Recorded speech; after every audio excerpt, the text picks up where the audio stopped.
Everybody from Z-Flt. So had a meeting with Squadron Commander today, and we had a ton. It was a pretty long meeting, and there kind of a lot of developments. So rather than trying to type it all up, I thought it'd be easier just to kind of shoot a video and send it out to you guys. So I'll run through some of this. You fast forward or whatever to whatever interests you. Big thing, I've been up since like 1 a.m. So please have mercy on my lack of human English skills. Case in point. So one of the biggest things at the Squadron Commander meeting was essentially today he pushed out a revised guidance as far as like his focus, vision for the squadron, to that glide slope thing. If you've heard it before, essentially just kind of a way of measuring if we're being effective at getting after training so that we can ensure that we're not going to run into issues later. So he pushed out some stuff as far as like upgrading 1 Havoc, 1 instructor a month, and just kind of in general prioritizing. I think big picture, he wanted to acknowledge that we are very scarce on time. So all of us are extremely busy, and he understands that we don't have enough time to accomplish everything. So he wanted it to be almost like a kind of like a roadmap for how are we actually going to approach it for the different issues that we're having, and how to actually prioritize what it is that we're working on. So that's kind of point. So take a read over it. He's open to any questions. I guess Colonel Ullman's going to be doing kind of a commander's call type thing soon, probably in the next 2 weeks or so, just kind of talking through some of the why, but feel free to ask any questions. He wouldn't let us go until we asked all of our questions. So let's see. One of the big, let's see. One of the things you'll kind of not really see in there. So kind of 3 big categories. There's like mission, development, and communication. I think the 3 big ones, and he has like number priorities underneath there. One of the questions we brought up, me and Captain Leong, were resiliency. So how, if we're doing all these other things to ensure our long-term health of the squadron, how do we ensure that we're actually taking care of people well enough that they're going to be around and stick around and stuff like that. So his big issue was, it wasn't that it wasn't important to him, but that he felt he was having a hard time quantifying exactly how you put that up in measurable objectives. He's open to adding that later, but for now he kind of threw it as a caveat on the purpose, like all these things are to be balanced with resiliency. So just take note of that kind of while you're looking through it. What else I got?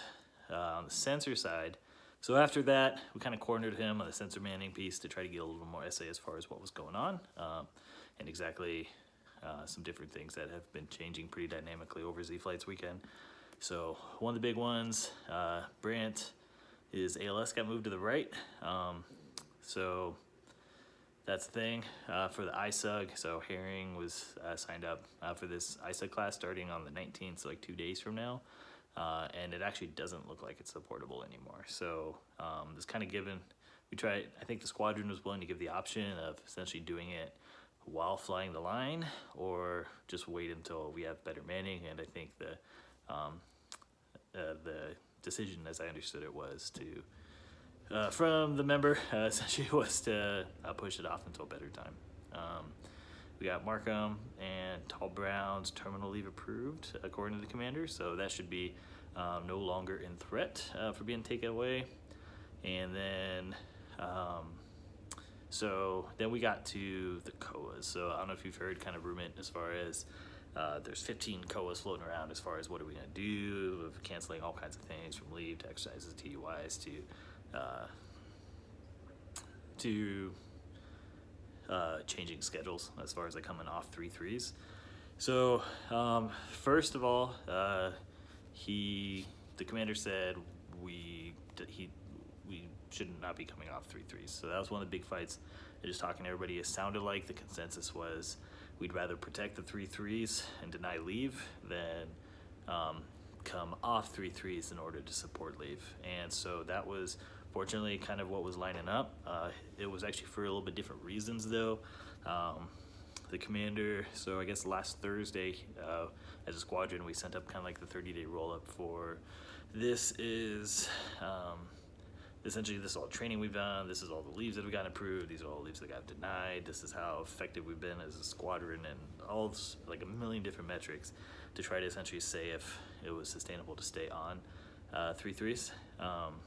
And he's still waiting a response from the wing commander. The ops crew commander did respond, and he asked if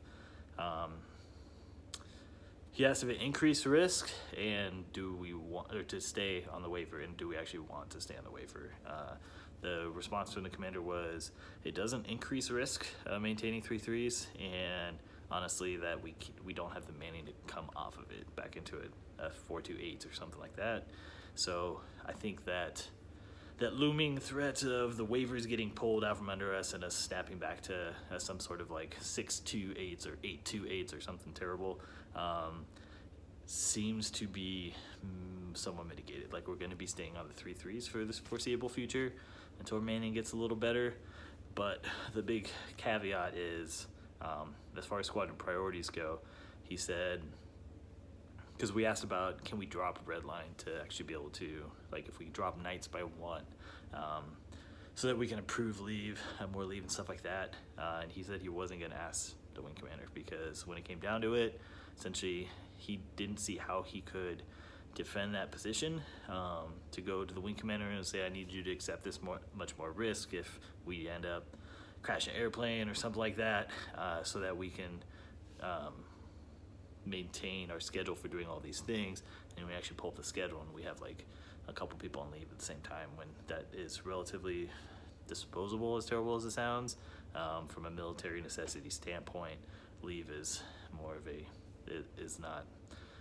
doesn't take priority over the mission requirements. So that was not going to get brought up as far as dropping red line, and I honestly think the biggest vulnerability is we're going to start seeing leaves denied. So we have 3-3s probably secured for the time being, but it's going to get really tight as far as approving leave for everyone's essay. We asked about the cap. So the October, the debt taking over another cap, essentially. So there's kind of a lot going on with this, because this kind of tied into the whole, hey, what's going on with the whole getting somebody to surge and stuff like that. And what it came down to, so I don't even know where to start. With the 12th, the reason they can't do it, essentially everyone alibied up. So 12th said they can't do it because it messes up their actual their dwell cycles. So if they fly the mission while at home, that pushes out the soonest date they can deploy, which throws off all the rotations and stuff like that. So they said they can't support it. When it comes to the Guard, so the 2nd, essentially to activate them as an active duty squadron flying a mission for us or something like that, it takes such a high level, like, let's see, it's through MAGCOM and Headquarters Air Force to activate them. And this was actually kind of an interesting point where the commander said, at Headquarters Air Force, they also have limited bandwidth. And right now, the biggest fight is for them to make these big procedural policy changes as far as to improve the longer term manning, as far as getting more people generated through, getting people from ACC over here, possibly decreasing cap or something like that. There's kind of like these really big picture stuff. But he was worried that if we asked for them to divert their attention into trying to get the 2nd to stand up just to fly one more line, that the benefits of that relief from them flying one line could cost us pretty big in the long term, because he was considering that the Headquarters Air Force at that point was going to be essentially dragging their feet. They could take 6 months just to say no anyways, and then at that entire time we could have been using them to push the policy towards improving things longer term. So that was an option. When it came to the debt, so this came for, if you've heard rumors as far as them not taking the line cap till November, this stems from, let's see, Colonel Mackey, so at the debt commander, I think, was talking to Colonel Jackson, essentially saying, trying to make the argument that they didn't have enough people to take it until November. So Colonel Kenny's response was actually, sorry, did I say September? It meant November. They said they couldn't take it until November. Colonel Kenny's response was, hey, can you actually take it in August instead? Because we need it a lot sooner. So he obviously is very frustrated with how thin our manning is, and it maybe they can't sustain their current schedule, but if we're feeling a lot of pain, he really wants it to be kind of spread and be more even across the board. I think there was he said, so initially they said we could do August, but you'll have to send us 6 crews.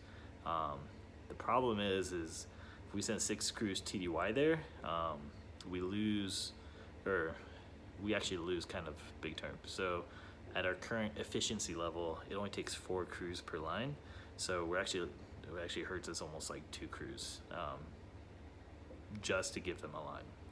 So, and also loses like flexibility. So we have some innate or ability to actually kind of move things around schedule-wise, or to get leave approved, or different trainings and stuff like that. So that was kind of one of the big ones too. Is like we send someone there for several months. It's like, how are they actually going to get upgrade training? Upgrade training accomplished. Granted, that's a bigger thing. I thought the most convincing selling or point as to why that wouldn't make was if it takes us 4 and they demand 6, then we wouldn't be able to do that because we can't even maintain it with 4. So I think after that initial exchange, what they're currently sitting on, it's still in like the discussion phase. There's nothing concrete out there, but they made a comment about September. So maybe if we do September, it's kind of a compromise, and we can afford maybe 1 crew and then try to get other SOG assets. So honestly, I feel like that would just be like the 33rd, because we've kind of tapped out all the other ones, to actually send some crews to augment too. So instead of the 3rd like picking up a cap or sending us people, it's like they could TDY people to Hurlburt, and that might be an easier sell.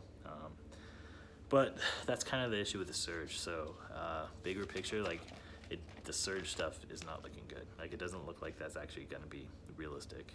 So then it kind of came down to what happened to dropping a cap. Like what traction does that have? I asked him about the meeting that happened at Hurlburt that we talked about like a week or 2 ago, and he said, actually, I'm not sure exactly what happened with that meeting specifically, but I know he mentioned that for the AFSOC deputy commander, so General Plain is here this week, and he's going to be at the squadron like Thursday or Friday or something like that. And Friday, essentially, the 3rd and Colonel Hammond, the wing commander, are going to be briefing up General Plain, almost like a practice brief, where it's similar slides with a couple revisions to what they showed me a couple weeks ago, as far as essentially just fancy line graphs being, this is the allocated people, this is how many people we actually have, and this is like what's required for the mission, essentially. So the big thing was we don't have enough people for what's required of us, so the tasking exceeds the resources. So they're essentially doing a practice brief with General Plain, the deputy commander of AFSOC, in order to get some feedback, some revisions, so they can make a more formal proposal with Colonel Hammond going to General Webb. He said after this Friday, when they have the kind of initial feedback with General Plain, then they'll get the more finalized reverse proposal, and then they'll push that to the whole squadron. I asked him if they could push what they have so far, and he said he wanted to get it refined first so that it's not changing too much. But from what I saw, that's pretty much the basis of it. There wasn't anything super sneaky about it. It's just a lot of kind of programming type language as far as how to actually make it work. So regarding the dropping the cap, so I know the talks come up, well, ACC's done it, U28s have done it, if they have people go to NIF and that type of thing. The biggest, and I asked him about that, and he said one of the biggest things is there's a difference between dropping a cap and ops canceling. So he thinks some of the previous things have been more ops cancels than actual cap reductions, and the cap reductions, because it's like sec def level, is a much higher thing. But bigger picture than that, a lot of it's just been kind of hurt by we have set unrealistic expectations as a community, that we will never drop a cap. We always fly 100% of the time, and no one wants to be the one to kind of break that track record. So it's been a lot of it kind of self-induced. But when it comes to actually, ask him like if he saw this actually getting traction, if this was kind of realistic, and his response was he was a little worried. This is one of the reasons why they didn't want to push the proposal out too soon, was that he didn't want to set unrealistic expectations amongst the flight, because he's like, I don't want to be overly pessimistic, but I don't think this is gonna have traction. So he said normally, like normal staffing things, like we saw this with the 33rd getting tiered and stuff like that, that usually takes at least 2 to 3 engagements before they actually convince that's a significant enough problem where they give it attention. So to kind of, he said break through the inertia. So this is only the first engagement, formally to like the general level. So he's not overly optimistic about it. He thinks they could make I mean, perfect world, they could make a decision off this. He said realistically, as far as just programming and politics and stuff go, he doesn't see it making an impact this time, but he does see it kind of long term. And so they'll keep pushing it, and they'll keep being the squeaky wheel, or whatever that is. It's kind of a big thing on that. So just everybody kind of have patience, bear with it. It's good. The squadron leadership is fighting for it, and they're talking to the right people. It's just a matter of, it takes time for this stuff to work. So a lot of stuff it's on us to make it work in the meantime, which I know how all of you will take that comment. So yeah, and in case you're curious, I asked him, I was like, why is it so hard to drop a cap? Like, what is the actual like assignment process? Who owns it? So this is, you can fast forward this part if it bores you too much, but essentially it said, essentially SOCOM gives a force offering. They're like, this is how many people we should be able to support this amount. Joint staff receives kind of what they can do, and they allocate caps. So they decide how many missions we're actually going to be flying every day, and then they spread them out between theaters. So it's not just a cap reduction, because taking out one mission in one theater could rebalance the priorities across all theaters. So if they had like 2 in each theater, but then you took out one, it might not just stay one there. They might pull one from someone else to put there, and in that case, you get multiple COCOM commanders, like CENTCOM or whatever. It involves a lot more people, and it creates a lot more friction. So he said they can adjust it. RPAs haven't done it before, at least in ATSOC for sure. But he said essentially they have a thing called a logbook. So it's pushed by the joint staff to the COCOM commanders. So essentially SOCOM will, he said the big thing that they're fighting for is they want SOCOM to fight for SOCOM's ability to actually adjust it, to say like, hey, we want to be able to tell you that we can't support that, because right now that doesn't exist. So that's kind of honestly the biggest fight. But when they get to that point, and so they're like, okay, we'll listen to you. I go to you and say, I can't support it. I can only fight this many missions.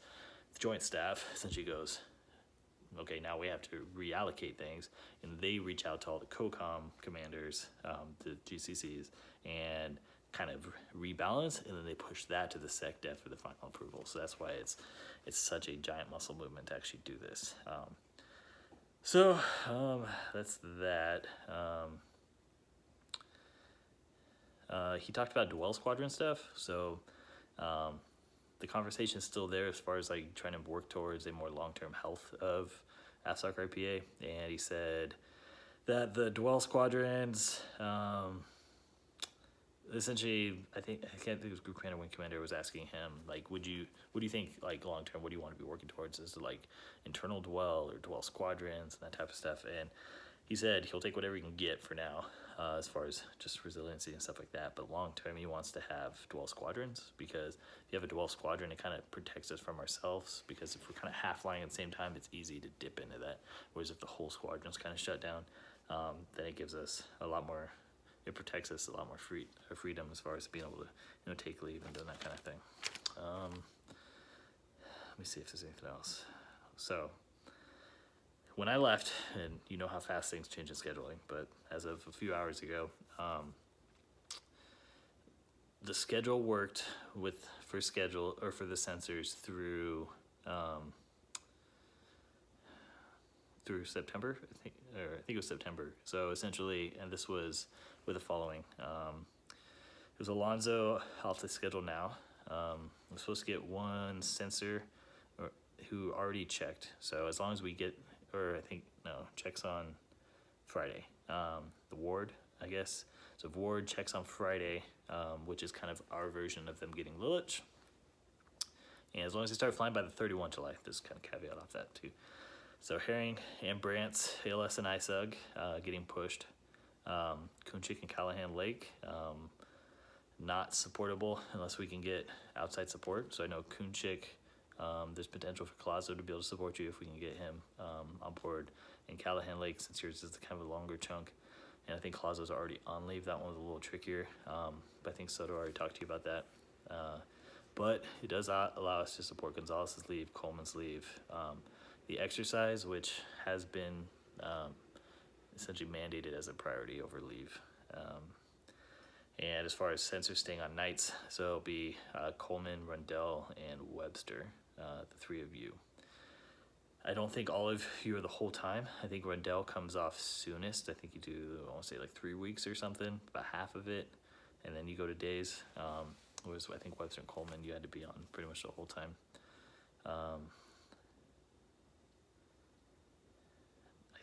Honestly, I think that was it. I know on the pilot side, there's been a lot of questions as far as leave, stuff getting approved. From what I saw, I'm flying a lot, so I'm flying most days for the flight over the next few weeks, and so that protects, I think it protected all the leave except one day. I think there's one day where we might have been below red line, even with me flying, but we're still working solutions and stuff for that. I think that was the last, I want to say it was the last day of an ordinance leave. So like McNeese, I think we'll have to talk to as far as if you can roll that one day to the right. I think it might help fix that too, but I don't have it in front of me, so I'm kind of going off memory. So schedulers and individuals, please forgive me if I'm absolutely wrong. That's the big stuff I got from the notes. I know that was super long. It was like 21 minutes, almost 22 minutes right now. So you'll probably not watch this or you'll fall asleep while you're drinking, because that's acceptable too, because it's your weekend. But as always, I want to keep this communication as open as possible. So like if you guys have questions about stuff or why we're doing things, if you guys have solutions, like absolutely, I am 1000% into us solving this together. So hope you guys are having a great rest of your weekend. Look forward to flying at least nights on Friday or Thursday, Friday, and Saturday. So I'll see you guys soon. Go ahead and comment or whatever if you guys have questions, or hit me up. All right, have a good night, guys. Bye.